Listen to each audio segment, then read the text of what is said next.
Okay, good morning. A couple of administrative points before we start. I think I already sent you an email. I think I have like 125 midterms to grade, but they're coming along and you'll have them very shortly.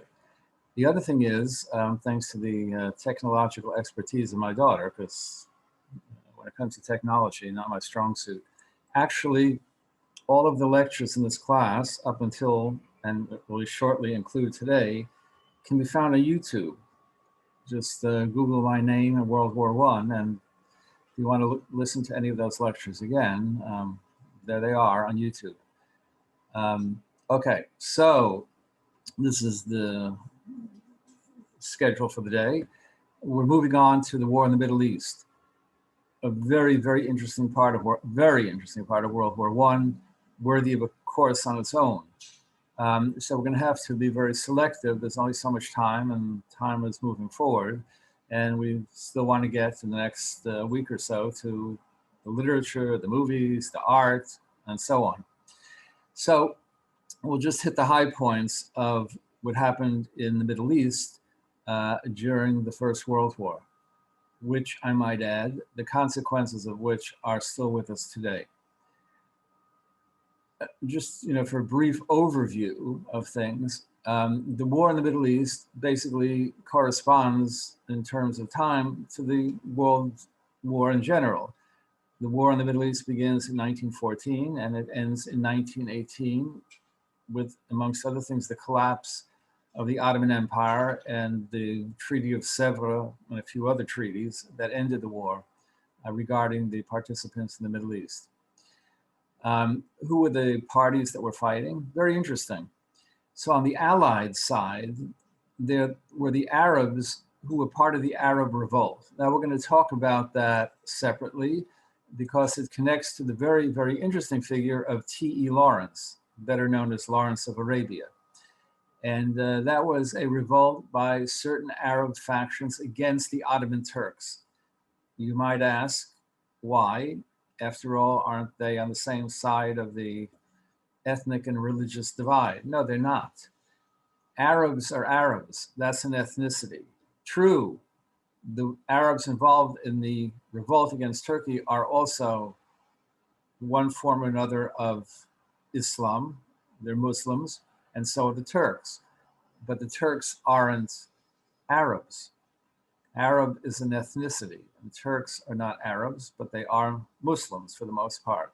So they share a religion, although, as you know, if you follow current events for the last, I don't know how long, there are different segments of Islam.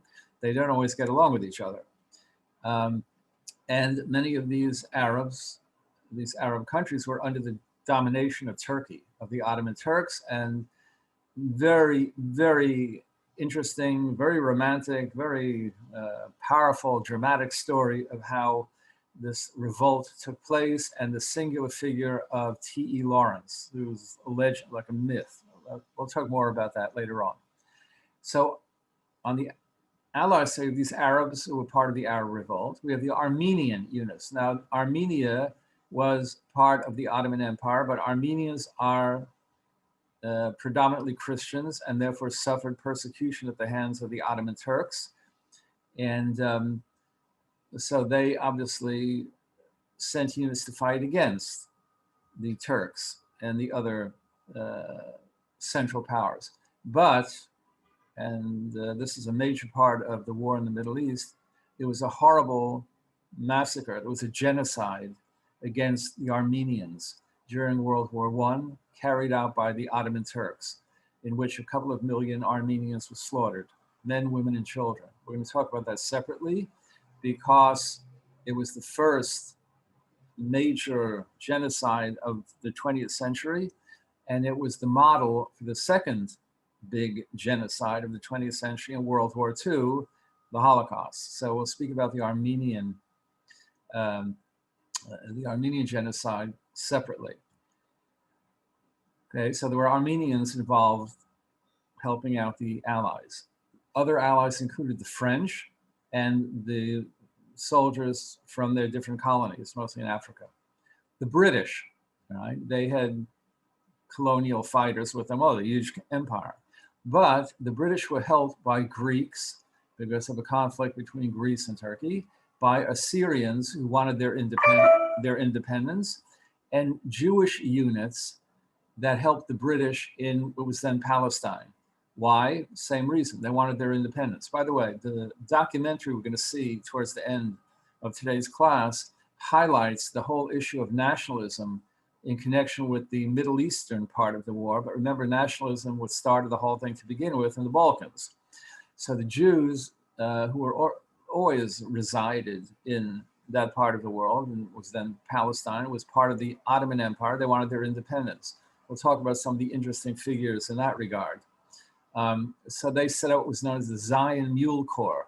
And these are Jews who fought in the Middle East with the British troops that were also fighting in the Middle East as well. Of course, the Russians, until they exited the war, were also part of the Allied forces in the Middle East.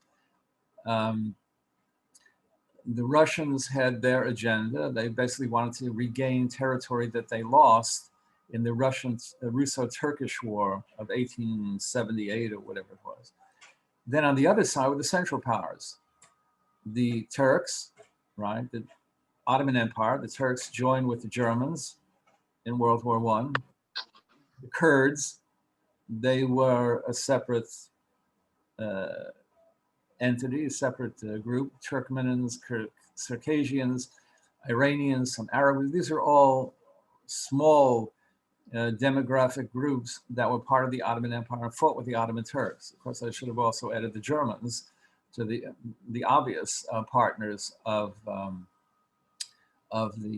Central Powers. And the relationship of Germany and the Ottoman Empire is one that goes back a long way. I mentioned this before, militarily. The Ottoman Turks always had representatives in the War Department in Berlin in Germany, learning how to put together and to maximize the power of their armed forces. They learned it from the Germans. Unfortunately, they also learned how to destroy ethnic minorities in their empire as well. Learned that also from the Germans. By the way, the Germans treated various groups in the German holdings in Africa. When it was all over, the result was there was an armistice at Mudros. Then there were the treaties that ended the war, World War I in the Middle East.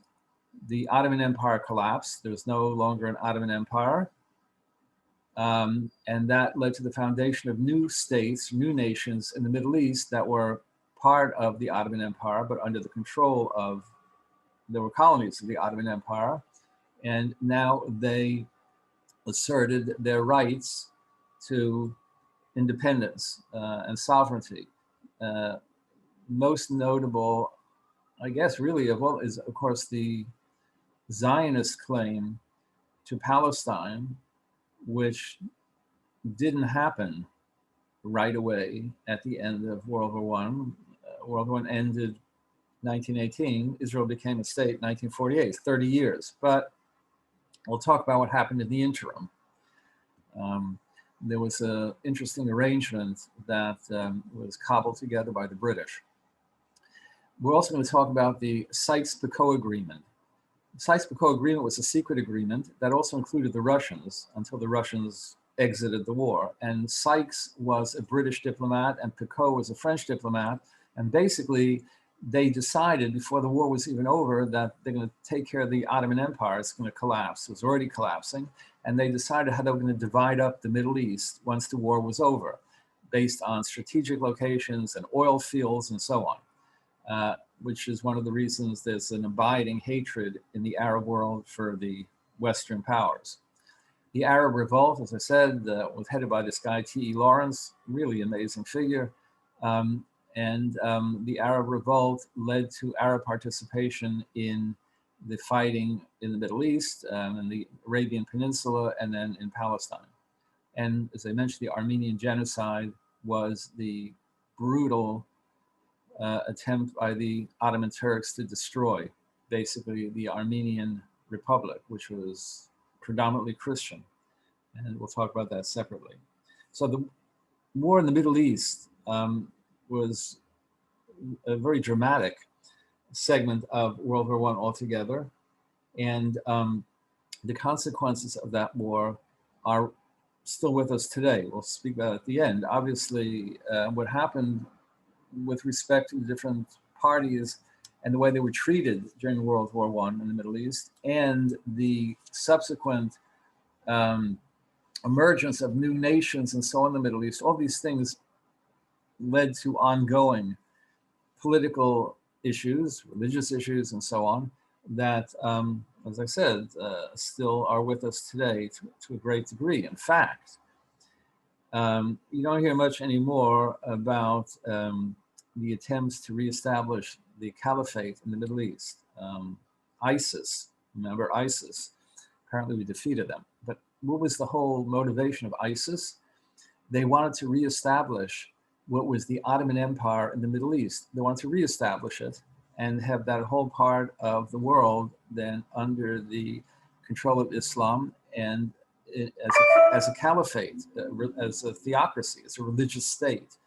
So again, that was a throwback most recently to what existed before the end of World War I in the Middle East. The Ottoman Turks, the Ottoman Empire, joined, of course, the Germans when the war broke out. They signed an agreement on the 2nd of August, 1914. As I said, the Turks, the Ottoman Empire, always had very close relations with the Germans, militarily and otherwise. The other thing was that the Ottoman Empire was known as the sick man of Europe. It was a dying, corrupt, moribund empire.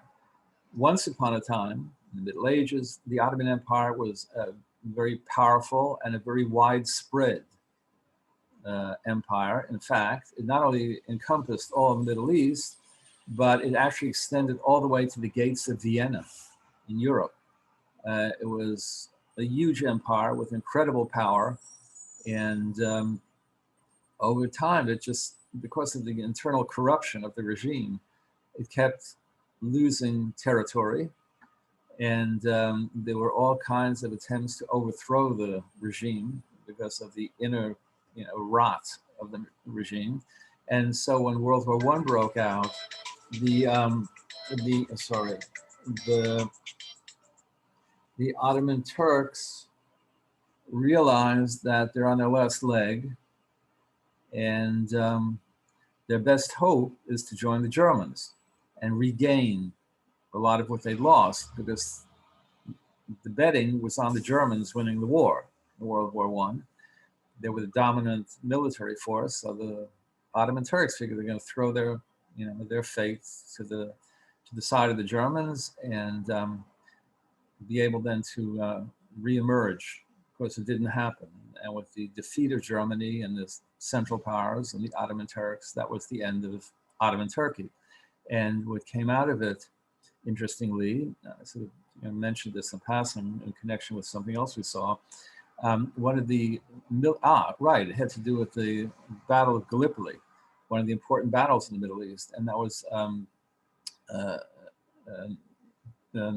Gamal Mustafa became known as Gamal Ataturk, who then became the leader of democratic Turkey after World War I ended and brought Turkey into the modern world, modernized it, and did away with the religious power of the caliphate and so on. So it was a modernized, progressive nation.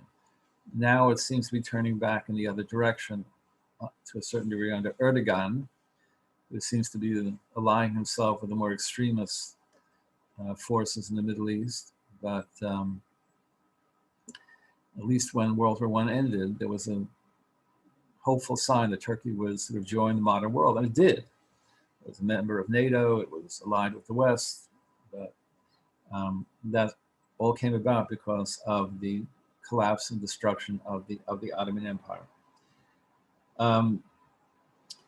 What was the motivation of many of these countries to join the war effort? As I said, there's an incredible amount of nationalism involved, because the Middle East, historically, and the Balkans, for that matter, as we saw earlier on in the course, were always somehow or other under the thumb of empires.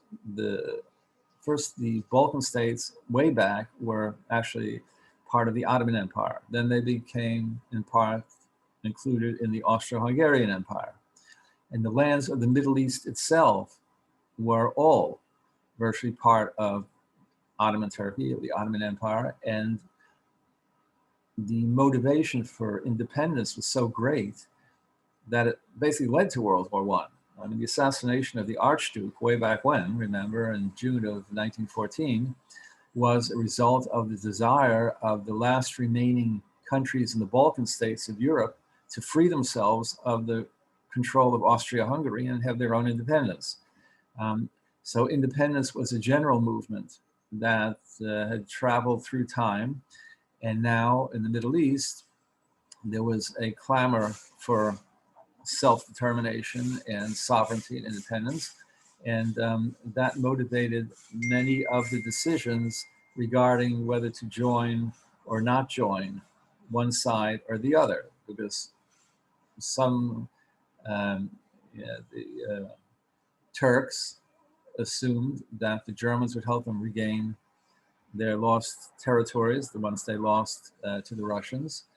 And there were the Zionist movement, which we'll talk about, was very strong in the 19th century and moving forward. And there was always the desire to separate what was Turkish Palestine or Ottoman Palestine into a separate sovereign Jewish state, as it had been in history. And that led to the alliance of Jewish groups with the British war effort. Part of that, it's a very interesting story. I'll probably go into more detail. Basically what happened was Britain, it's a very interesting history. Britain, of course, is an Anglican, it's a Christian country, but it has a very strong tradition of Christian Zionism, viewing the Holy Land from a religious perspective. And this is true all the way through. One of the biggest Zionists of all was Winston Churchill. And there was always a movement amongst non-Jews, amongst the British, to reestablish the Holy Land, you know, from a really religious perspective. There was a gentleman by the name of Chaim Weizmann. His name will come up again. Weizmann lived in England. He was born in Russia, but he lived in England. And he was a Jew, a Russian Jew, but escaped all of the horrors of Russian anti-Semitism. And he was a very famous chemist. And he came up with the discovery that basically what's known as nail polish remover nowadays could be used in a military context, be used for certain weaponry. And that greatly aided the British war effort. Not only that, his two sons who died in World War I died fighting with the British in the RAF, in the Royal Air Force. So he had a claim to press his desire, his Zionist aspirations with the British government, and the British government acquiesced. They went along because, one, religiously, there was always that sort of feeling in Britain, but now there was also a sense of gratitude. They had to repay the contributions that Weizmann had made. And so the promise of a Jewish state came out of World War I, and in the famous white paper of Lord Balfour, and it promised the establishment of a Jewish state. It didn't happen so fast, but well, we'll see what happened exactly in the intervening 30 years until Israel actually did become a state. But again, there was Syria, all these countries that wanted their independence. They wanted to be, you know, sovereign nations. They don't want to be under the thumb of some other country. And that was the motivation in many instances for their joining one side or the other of the conflict in the Middle East. as far as the Arabs and the Arab revolt, they wanted to be free of the persecution they were suffering under the Ottoman Turks. So they were finally convinced, and it's an amazing story. Wait till you see the movie. It's an amazing story how T.E. Lawrence, AKA Lawrence of Arabia, who was an Arabist and a scholar of the Middle East and so on, convinced the head of the Arab community in the Hajj in the Arabian Peninsula. Finally, everyone was skeptical of the British, but he actually managed to convince them to join the effort with the British to march eastward from the Arabian Peninsula into Palestine and join the British in fighting the Turks. Fascinating story. So everyone had their calculation and their interest in how they align themselves in this phase of the war in the Middle East. The Russians had, as I said, their agenda. And the Russians, viewed the Caucasus front, the mountainous area, as secondary to the Eastern Front. I mean, the first concern was going on in the Eastern War, the Eastern European War, which we already spoke about. But secondarily, they were concerned about the Caucasus mountain range, which they wanted to retake. They'd lost it earlier on to the Turks. They wanted to regain it and add it on to their empire. As I said, the war, the Russo-Turkish War, was about 1877, 1878, and they lost some very important ports as well, and they wanted, of course, to reclaim them. In fact, in 1915, the Russian foreign minister, Sasanov, met with his British counterpart, the British ambassador, and also the French ambassador, and they established this understanding that Russian participation and aid in the Middle East would inure to the benefit of the Russians when the war ended in regaining this territory. Of course, we know what happened. The Russians didn't last through the war. They were finished in 1917. The Armenians, right? They were a distinct republic within the Ottoman Empire, but again, very different because they were, the majority were Christians. They weren't Muslims. They were subject to all sorts of persecution. And so they had a nationalist movement, and they sought to establish their own state in the Armenian highlands, in that particular area of Turkey.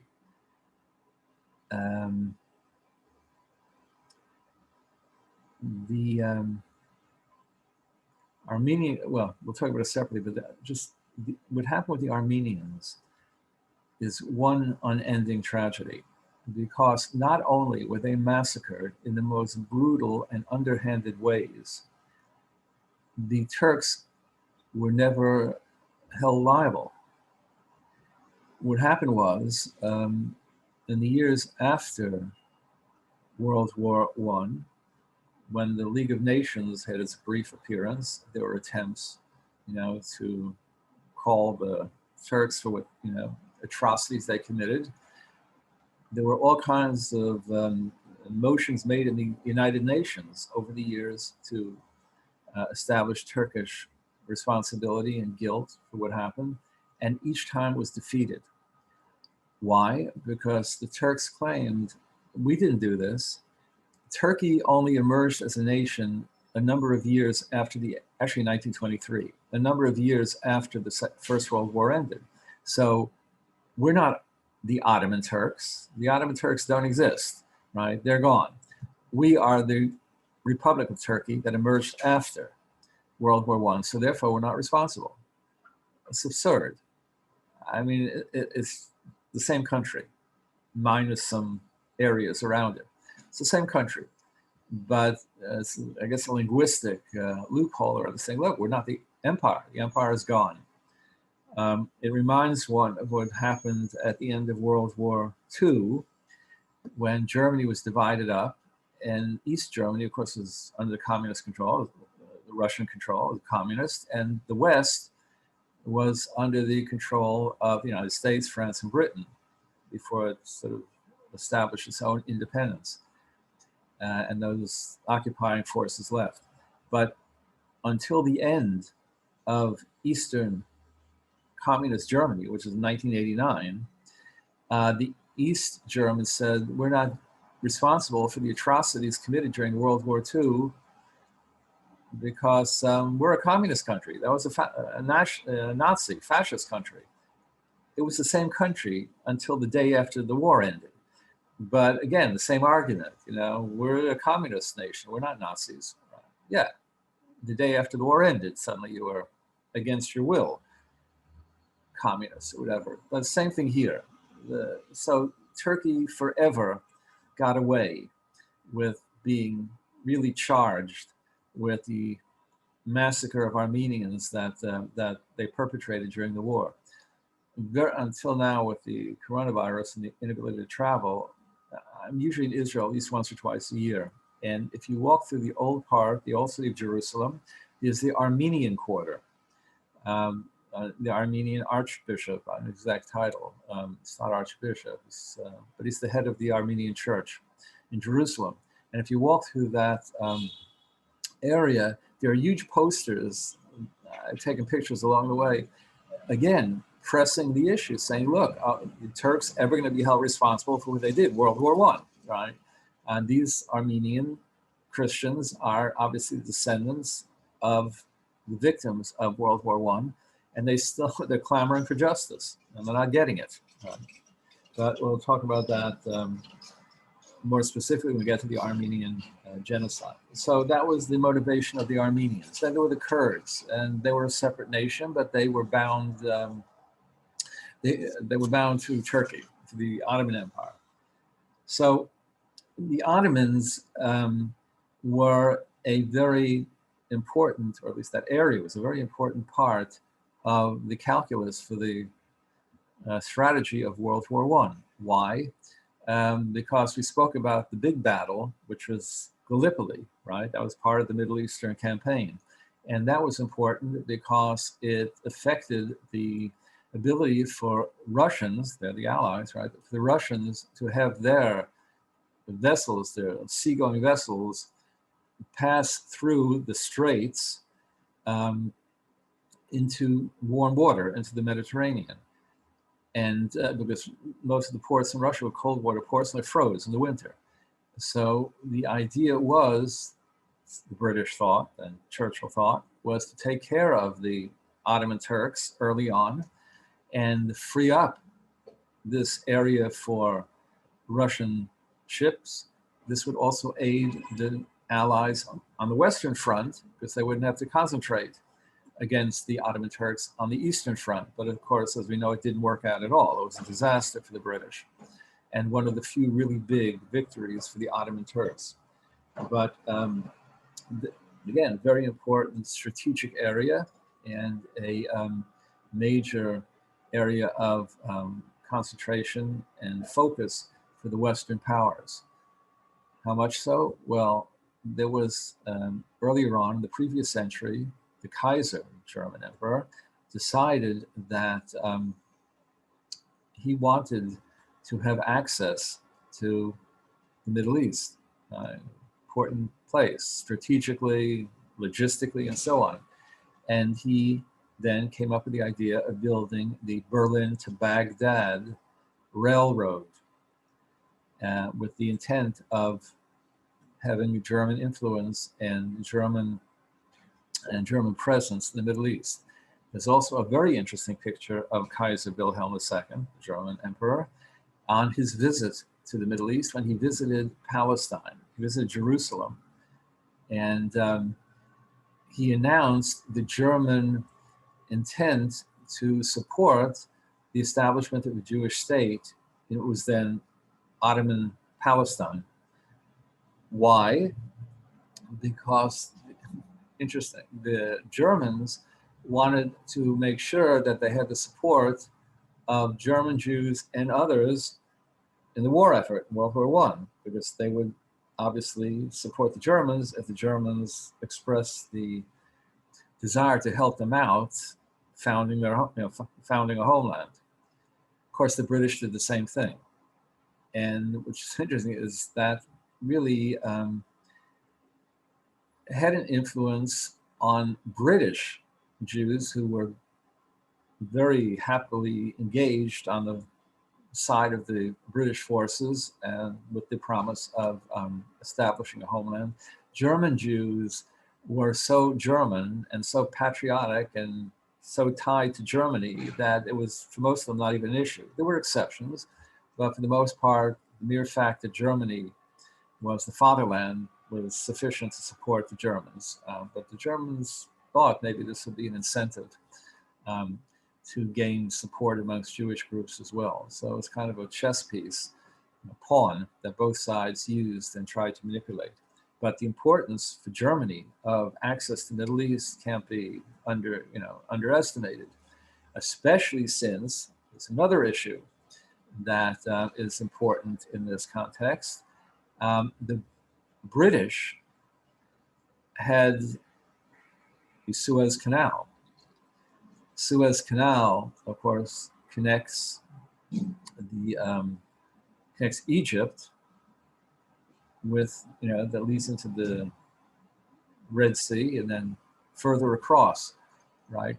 The British had their interests in protecting their position in the Middle East. One, of course, for trade, but the crown of the British Empire was India. And shutting off, if the Turks had shut off the passageway through the Suez Canal, then the British would have had a very difficult time moving boats from continental Europe to their main colonial holding, right, India. It would have to all go overland, which would have been much more difficult, and also all sorts of obstacles along the way, including the Ottoman Empire. So each country had its reasons for aligning itself one way or the other and for engaging in this war. Needless to say, one of the big issues that defined the way the Middle Eastern war went was the existence of oil, right? The Middle East is oil drenched, right? And we're now living in a world in the 20th century where fuel plays an even greater role because oil is the main fuel for all of the modern technology, and even in terms of warfare. These are no longer coal-fueled vessels and so on, they're oil-fueled, right? He who controls the oil fields controls destiny. And he who has the strategic locations also is able to protect its interests. So there were two issues with the Middle East. One was who gets the oil, and number two, who gets the ports and the specific strategic locations that are necessary for protecting the respective empires. And you'll see how that worked out between the British and the French with respect to the Sykes-Picot Agreement, of which the Russians at one point were participants themselves. So there are a million different issues that are connected to this war in the Middle East. The alliance, again, to go back to the beginning of the war, the alliance that the Ottoman Turks made with the Germans was a secret one. It was in August 2nd, 1914. And then another secret treaty was made with Bulgaria. Bulgaria is a very interesting, it's a kingdom, it was a kingdom, I think it still is, a kingdom in the Balkans. And the Bulgarians also joined with the Ottoman Turks and the Germans in this agreement. So Bulgaria was yet another member of the Central Powers. And as I said, the Ottoman War Ministry had its connections going way back with Germany, and they had a military mission and so on. And so all of the military planning really came through Berlin, came through Germany, and the German presence in the Middle East is quite significant vis-a-vis the Ottoman Turks. The German plan envisioned that most of the battles that would be fought in the Middle East would be fought in Ottoman territory. And so there's a direct impact on the empire itself and on its people.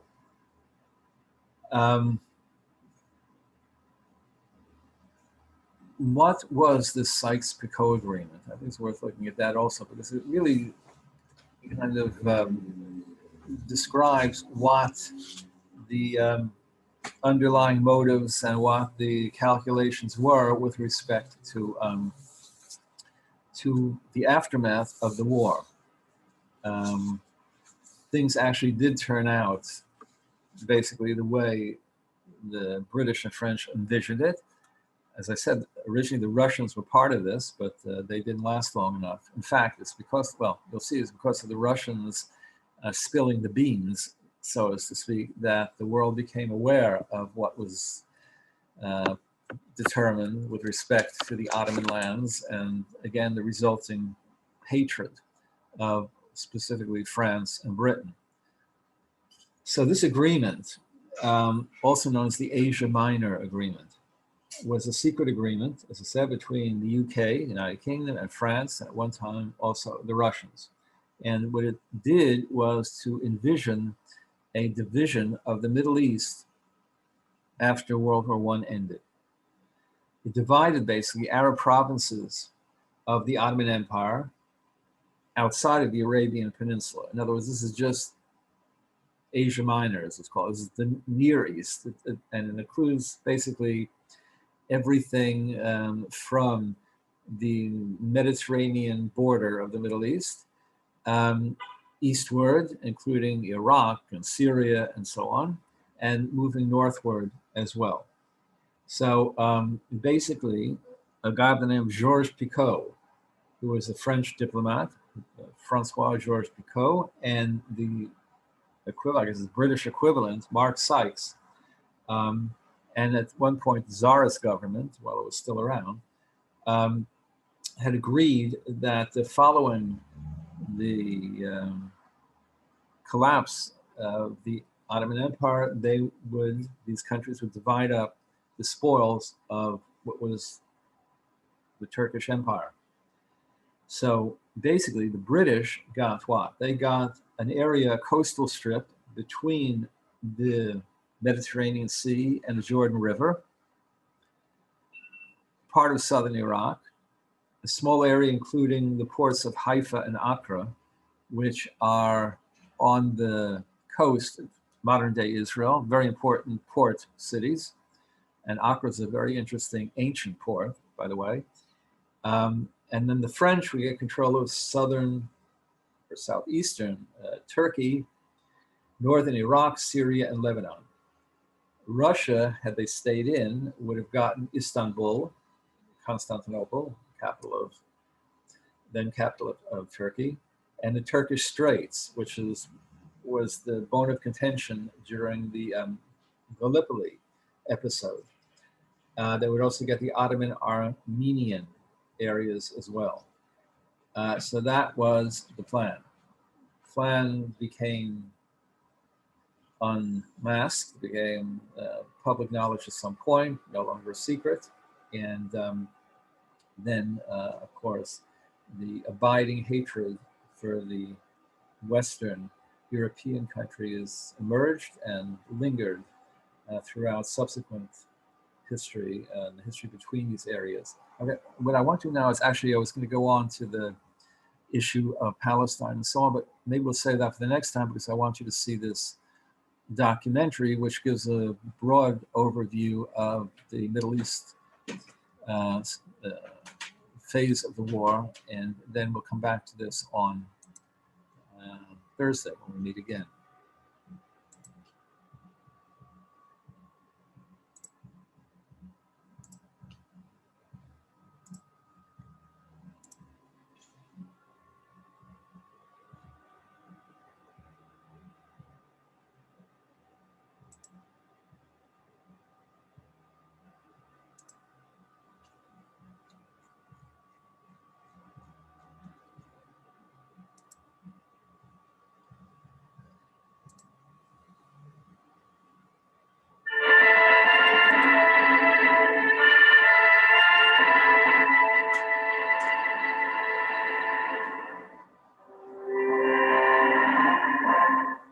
nationalism, the yearning of subject peoples for a flag of their own, a place in the political sun.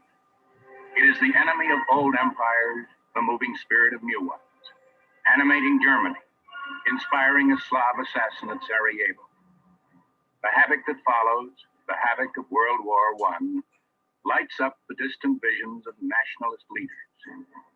For Serbia's Nikola Pasic, the vision of a Yugoslavia, a South Slav nation. For Chaim Weizmann, war scientist in Britain, it is Israel, a Jewish homeland. For a British lieutenant named T.E. Lawrence, Lawrence of Arabia, an Arab nation in the Middle East, the domain of the Ottoman Empire, ruled from Turkey. Of all the old empires, this is the most vulnerable. Its European realm, the Balkans, has already broken up into separate states. Its Asian nationalities are just awakening. Yet, as a military power, Turkey is still tenacious. Supplied by its German allies, led by German officers, the Turkish army in 1915 is on the attack. Its target, that Middle Eastern lifeline of Britain's empire, the Suez Canal, guarded by empire troops and by warships anchored in its channel.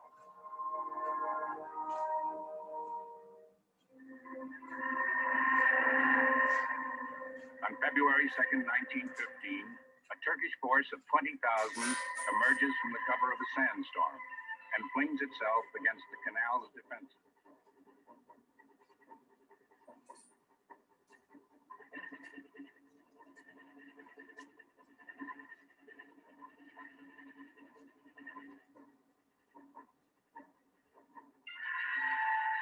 Driven back by the naval guns, the attack signals the opening of new theaters of war, far from the mire of the Western Front. More than battlegrounds, to the leaders of nations to be, these are the promised lands.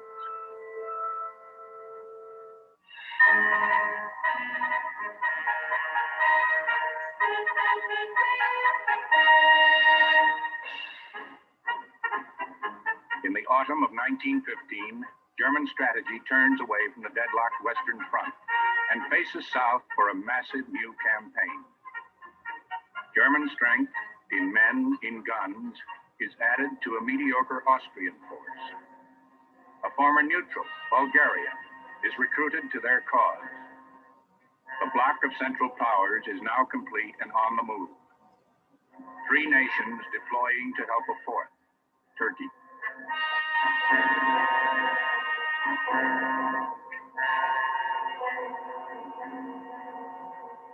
Commanding in the field is German General August von Mackensen. Germany's grand strategist, General Erich von Falkenhayn, has plotted the objective: open the route to Turkey. Turkey, under Allied pressure at Gallipoli and short of ammunition, must be supplied by railroad.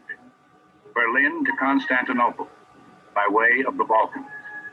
And sitting astride the railroad is a Balkan country tied to the Allies. Tough, aggressive Serbia. To keep Turkey in the war, Serbia must be put out. The Serb leadership, King Peter, old, infirm but resolute. His son and regent Alexander, educated in Tsarist Russia.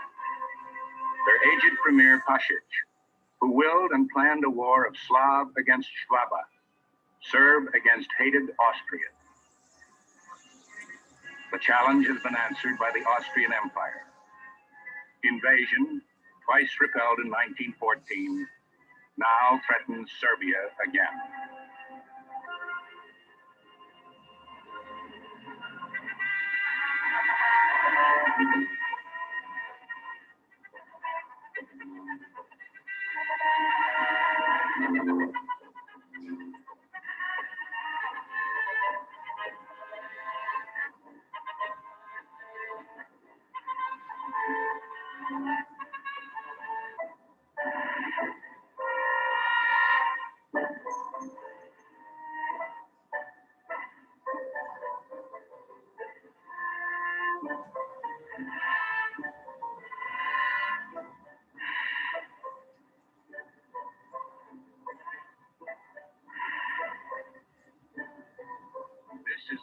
of Sarajevo. The assassin shot amplified. The nationalist dream turned into a nightmare of struggling giants, and the dreamer trampled underfoot. With their country aflame, Serbia's leaders faced retreat from their defense lines, but not from their national mission to form a nation of Slavs, Croats, and Slovenes from the provinces of a defeated Austria.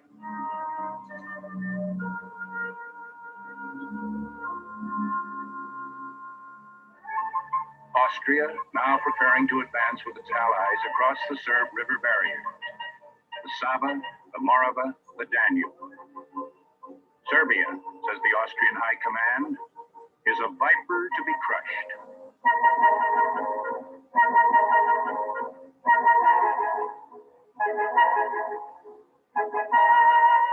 Serbia in retreat, an army of 200,000 struggling to stay intact. Short of transport, supplies, and food, but dragging 24,000 Austrian prisoners and 100 guns. Their elderly king in an ox cart, their ailing army chief in a sedan chair. In the 2 months' march, many will tramp shoeless through mountain snow.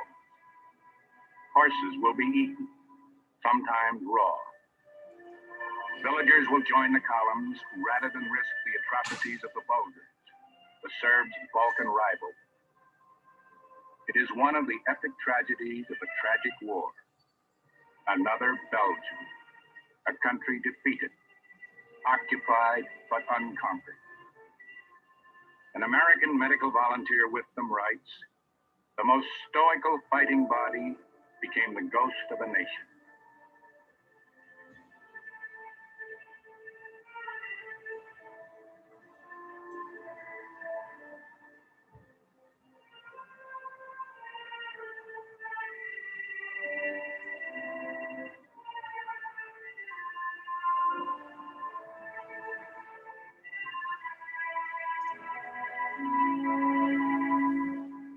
The retreat points south toward the frontiers of Greece, technically neutral but friendly by treaty, where the British and French have landed troops at Salonika and launched a half-hearted rescue mission. But there is no rescue, and the Serbs are cut off, driven west into the mountains of another friend, Albania. They emerge at the port of Durazzo, there to be removed by Allied ships to the island of Corfu. 60,000 have died, 140,000 survived. 5 months later, in May 1916, the Serbs will leave Corfu, restored, reorganized, preparing to fight again.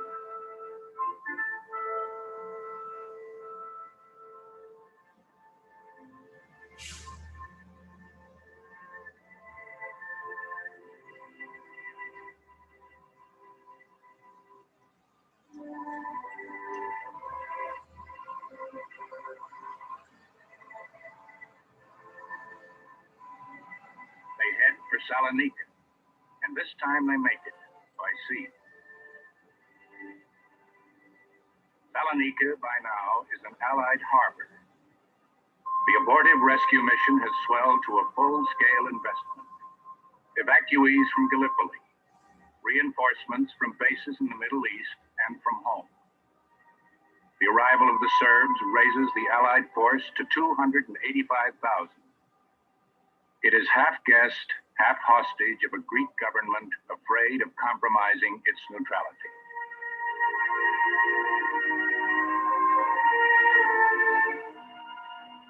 Visiting Allied leaders like French President Poincaré waver in their plans for this catch-all force. British, French, Russians, Italians, and now Serbs.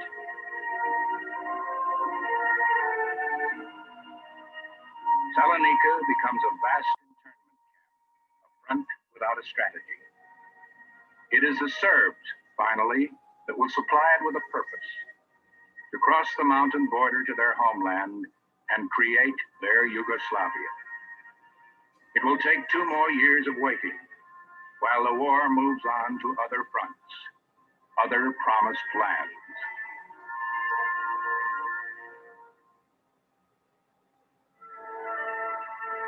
The defeat of Serbia has cleared the supply line from Berlin to Turkey. The Turkish army in 1916 is entrenched in garrisons across the whole Middle Eastern Empire. Its German commanders in the field, skilled tacticians like the Baron Kress von Kressenstein, can now use their Turkish forces to threaten and harass the British, force them to divert large numbers of troops from the Western Front.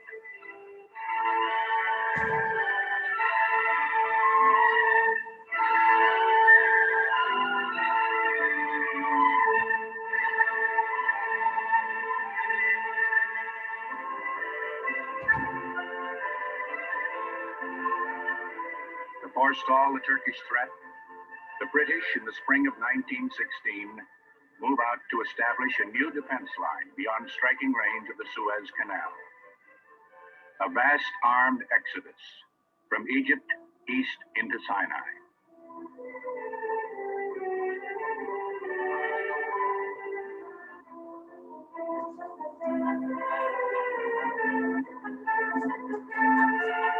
This is the EEF, the Egyptian Expeditionary Force. 4 divisions, British and Dominion troops, commanded by General Sir Archibald Murray from his headquarters in Cairo. Their advance is slow and cautious, its pace set by the building of a railroad and a pipeline for precious water.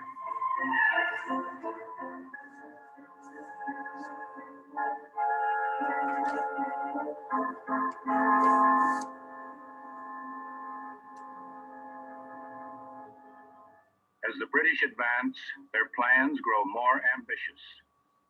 From Mediterranean harbors along the route, more supplies are pumped in.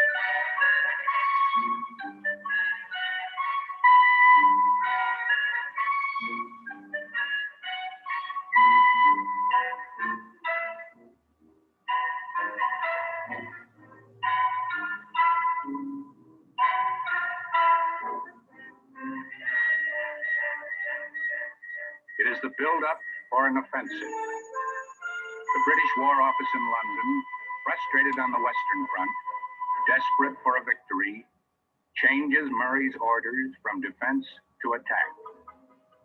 Invade the Turkish Empire by way of its southwest province, Palestine. The exodus will proceed to the Holy Land. The EEF has already reached its frontiers, and it has a 5th column at work inside the Turkish borders. An Arab rebellion erupting 750 miles to the south along the Red Sea coast of Arabia. Attacking Turkish garrisons, disrupting communications.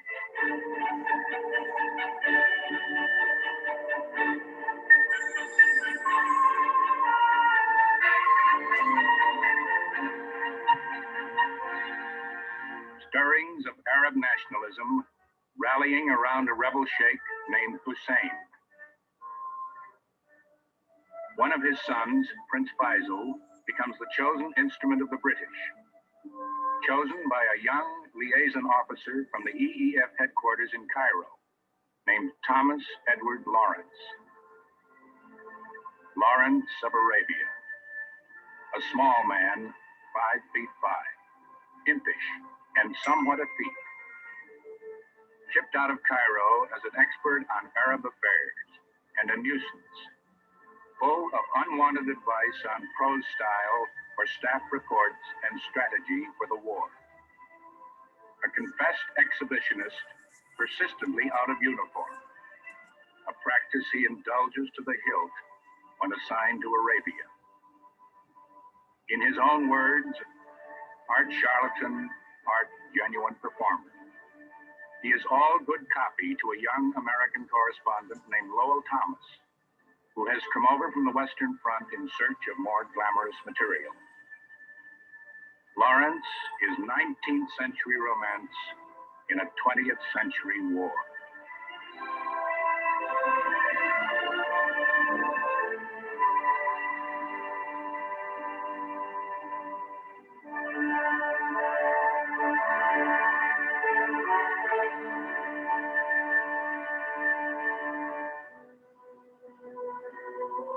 Lawrence organizes rebellion into a movement, the movement into a guerrilla army. With Faisal in January 1917, he leads the army north toward his own romantic goal, to revive the ancient kingdom of the Arabs, a dream that Allied diplomats have already undermined with their own plans for carving up the Middle East.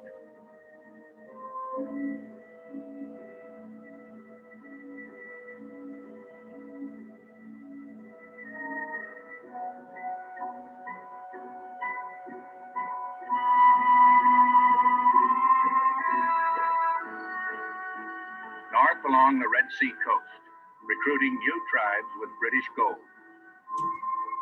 By a wide sweep through the desert, Lawrence approaches the Turkish base at Aqaba, defended by fixed guns pointing out to sea. Attacks it overland, where its only defense is a brutal terrain.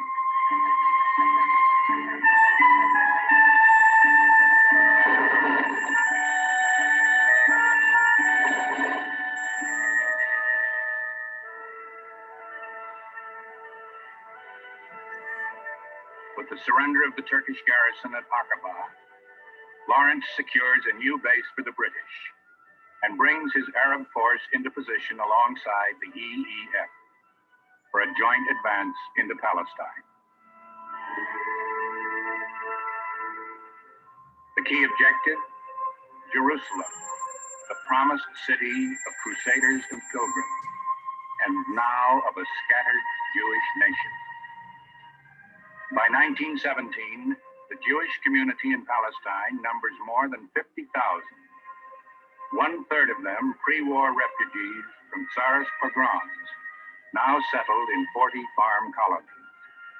They are the advance guard of Zionism, pioneers on land purchased by arrangement with the Turkish government and reclaimed from wilderness by experimental farming.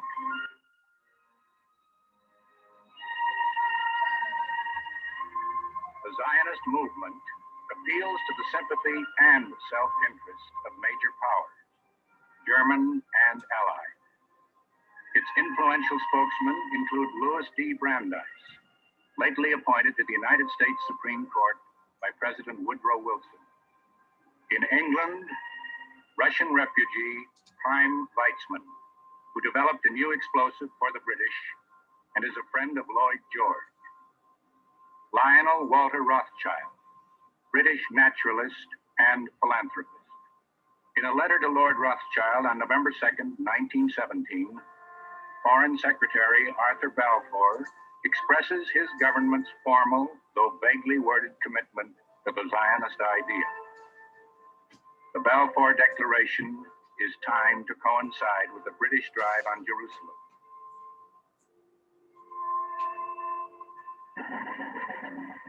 The battle pits two new commanders against each other. Sir Edmund Allenby, an aggressive general, leading the British forces. Leading the Turks is a demoted German general, Erich von Falkenhayn, who crushed the Serbs but failed at Verdun.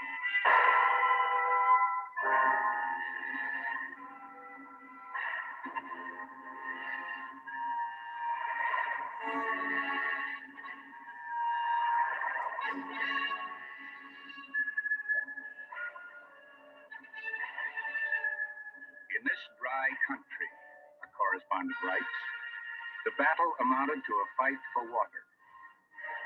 The Turks are being pushed back from its sources, Turkish units beginning to crack. They are plagued by malaria and dysentery, and by the shortages of supplies that now hamper all the Central Powers. and the Turkish supply lines are cut in ambush by Lawrence and his Arab guerrillas.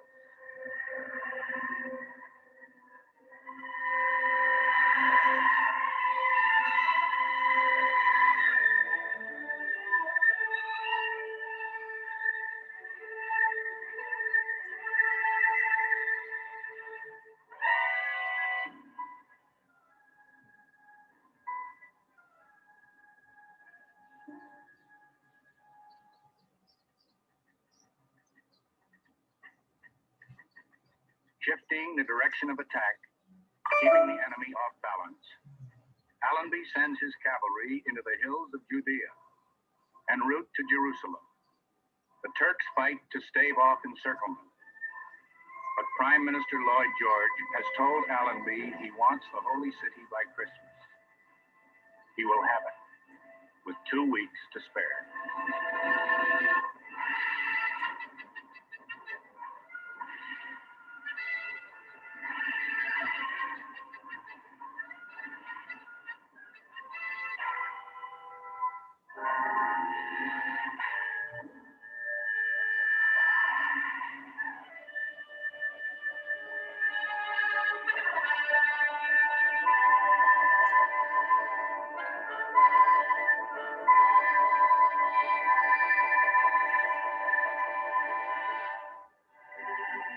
On December 11, 1917, Allenby enters Jerusalem in the tradition of crusaders and pilgrims, on foot, to accept the city from the community leaders, Muslim, Christian, Jewish.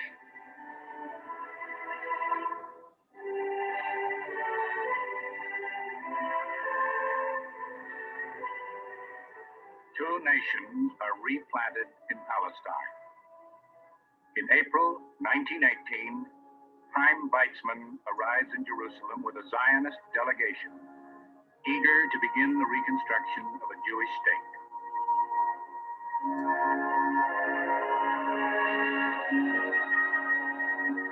Weizl and Weizmann, Arab and Jewish nationalism, begin as neighbors with common hopes which will be frustrated and will later collide. Now, in 1918, the war against the Turks moves beyond Palestine. Palestine, the promised land, the arena of future wars.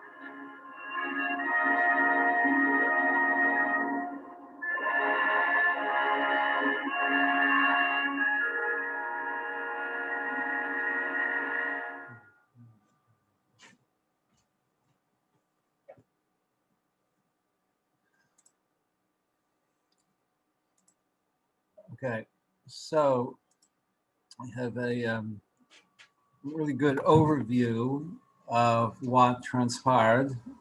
It's interesting that Serbia, which is a linchpin in the beginning of the war and the assassination in Sarajevo, becomes yet another bridge on the way to the Middle East as the Serbs are brutally defeated by Turkish troops, but then reemerge, and the war moves eastward. Serbia was an important point of passage on the way, now cleared because of the troops being able to leave Greece, the ports of Greece, and so on. But then the goal is now to move eastward and to take Palestine from the Ottoman Turks. That's a very moving scene at the end. I don't know if you noticed, by the way, there's a really beautiful plaque on that spot. It's now King George V Street in Jerusalem. And it commemorates the entry of Allenby and his forces. But what is most moving, I think, of all, is that image of King Faisal and Weizmann wearing a kafia and Arab robes and so on. In the beginning, the British conquest of Palestine and the meeting of these two leaders was not fraught with animosity or hatred or vengeance or anything. It was actually in the early years a very peaceful coexistence. Unfortunately, that's not the way things played out, as you'll see in the subsequent years of the history of the Middle East. But the figures involved are really almost mythological. Lawrence of Arabia, we'll speak about him separately in the Arab Revolt. He was a scholar. He knew the Middle East like the palm of his hand. He did archaeological research and knew every, nook and cranny of the Middle East, which is why the British War Ministry put up with him. He was, to say the least, a rather eccentric figure. I was putting it mildly, but had encyclopedic knowledge of the area.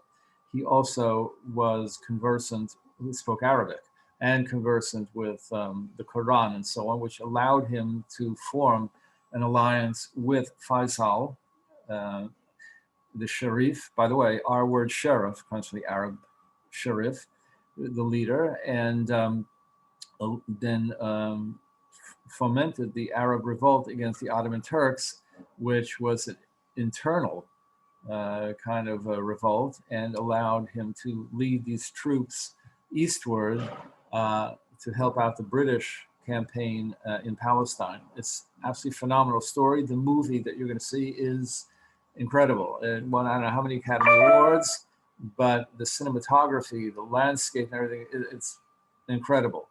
So we'll talk about that aspect as well, but we're still going to talk about the tragedy of the Armenian genocide in the context of World War I as well. So that's where we're heading.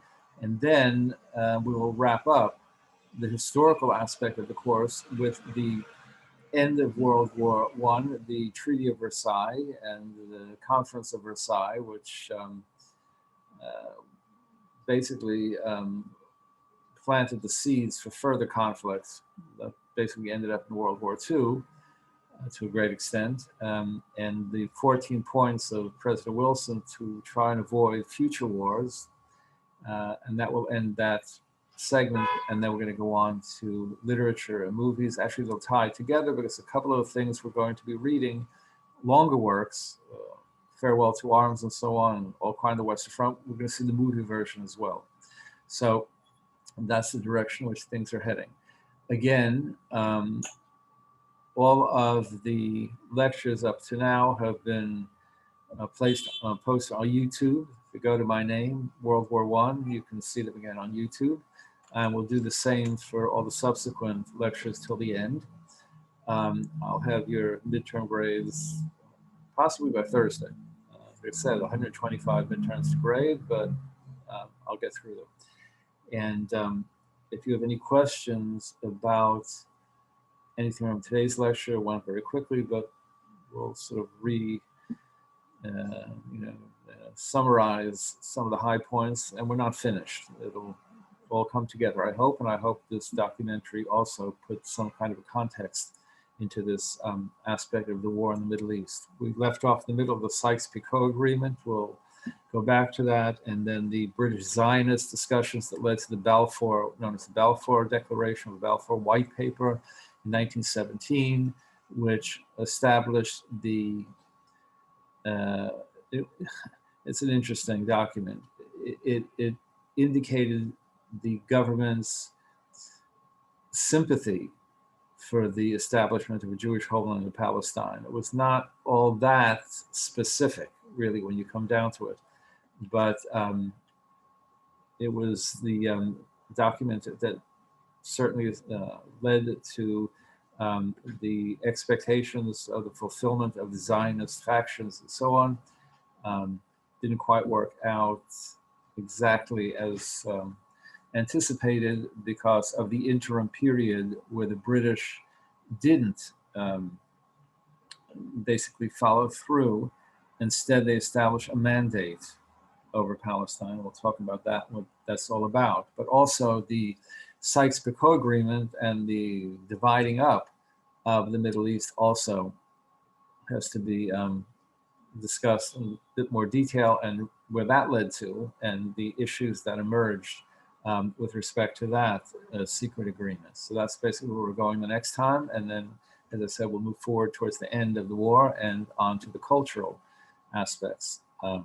Any questions, anything that was unclear with respect to today's lecture, I'll repeat some of the high points in case they were glossed over too quickly. But I think you get the general picture.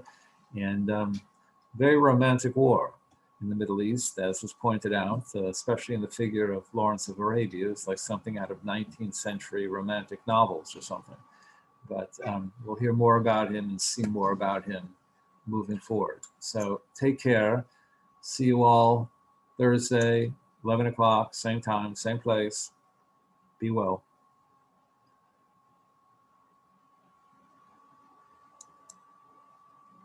Thank you. Welcome.